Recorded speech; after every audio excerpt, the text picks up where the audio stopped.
পৃথিবীতে এমন এক জায়গা আছে যা দেখলে মনে হয় যেন এটি এক অন্য গ্রহ। এই জায়গার নাম হচ্ছে সোকোট্রা আইল্যান্ড। সোকোট্রা আইল্যান্ড ৩,৭৯৬ স্কোয়ার কিলোমিটারের একটি দ্বীপ যা আরব সাগরে অবস্থিত। এখানকার আবহাওয়া, পরিবেশ এবং যে সকল পোকামাকড়ের প্রজাতি পাওয়া যায় সেগুলোর 95% প্রজাতি পৃথিবীর আর অন্য কোথাও পাওয়া যায় না। আপনি যেই গাছগুলো দেখতে পাচ্ছেন সেগুলোর নাম হচ্ছে ড্রাগন ট্রি। কিন্তু প্রশ্ন হচ্ছে এই অঞ্চলে এত ভিন্নতা আসলো কিভাবে?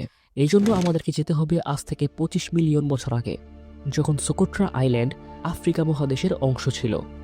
কিন্তু পৃথিবীর ভেতরের ম্যান্টলের কনভেকশন কারেন্টের কারণে এর নিচের টেকটনিক প্লেট উত্তর পূর্ব দিকে সরে যেতে শুরু করে, আর এর ফলেই সোকোট্রা আইল্যান্ড সম্পূর্ণ একা হয়ে যায়।